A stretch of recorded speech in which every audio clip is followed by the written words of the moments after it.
ಒಂದು ಕಾರಣ ಬಂದ್ಬಿಟ್ಟು ಕಂಟಿನ್ಯೂಸ್ 3-4 ದಿವಸದಿಂದ ಮಳೆ ಆಗ್ತಾನೇ ಇದೆ. ಆ ಒಂದೇ ರೀಸನಿಂದ ಎಷ್ಟೊಂದು ಇದು ಬಂದುಬಿಟ್ಟಿದೆ, ಕಳೆ ಆಗಿದೆ. ಸೊ ಇದನ್ನೆಲ್ಲ ಈಗ ಮಿಷಿನ್ ಇರೋದು ಕ್ಲೀನ್ ಮಾಡೋದು. ಸೊ ಈಗ ನೀರಿಗಾಗಿ ಮೋಟ್ರ್ ಸ್ಟಾರ್ಟ್ ಮಾಡೋಣ. ಅದು ಆಟೋ, ಇನ್ ಕೇಸ್ ಮಧ್ಯದಲ್ಲಿ ಏನಾದರೂ ಹೋದರೆ ಕರೆಂಟು ಆಟೋಮೆಟಿಕ್ ಆನ್ ಆಗುತ್ತೆ. ಇದು ಮ್ಯಾನ್ಯಲಾಗಿ ಆನ್ ಮಾಡೋದು. ಸೊ ಶಟ್, ಕರೆಂಟೇ ಇಲ್ಲ.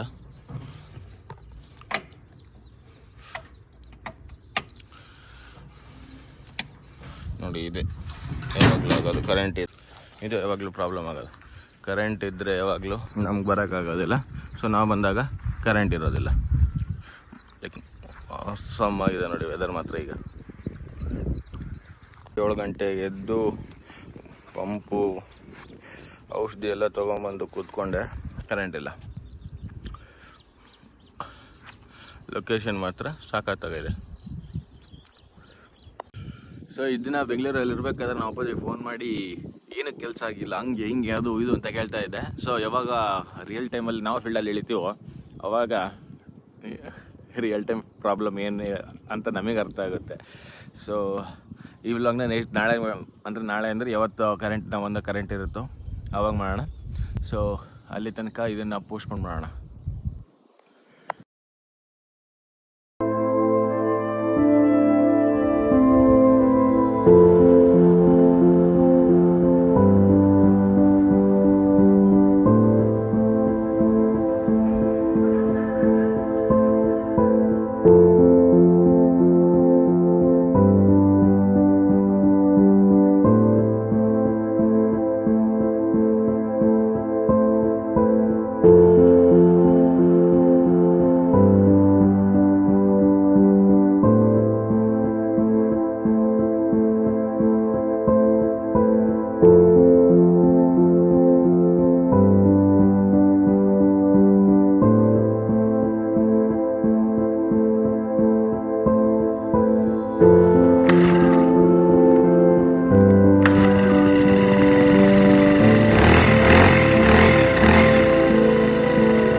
ಇದೇ ರೀ ನಾನು ಕನಸು ಕಾಣ್ತಾ ಇದ್ದ ಜೀವನ.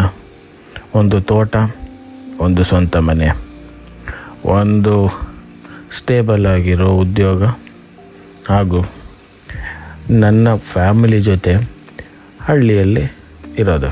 Simple life. ಸೊ ಈಗ ಇದೆಲ್ಲವೂ ಇದೆ.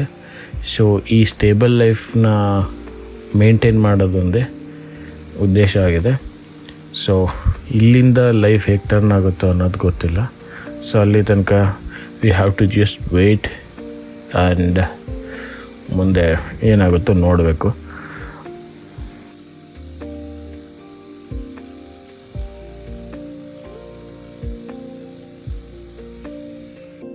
ನಾನು ಬೆಳಿಗ್ಗೆ ಬಂದಿದ್ದು 11:30, ಈಗ ಟೈಮ್ ಬಂದ್ಬಿಟ್ಟು 3:30-4.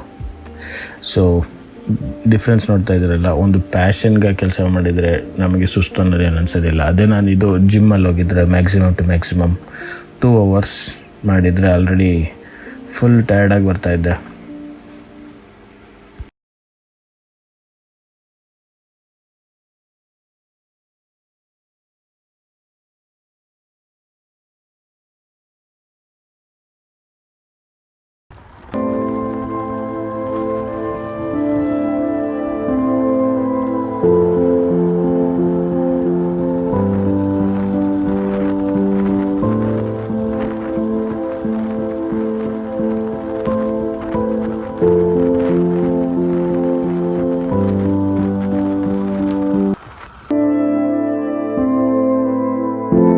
ತೋಟಕ್ಕೆ ಬಂದು ಕೆಲಸ ಮಾಡಿ ಲೈಕ್ ಮೈಕೈ ನೋವ್ತಾ ಇದ್ರೆ ಜಸ್ಟ್ ಪ್ಲೇ ಗೇಮ್ಸ್, ಸಿಂಪಲ್.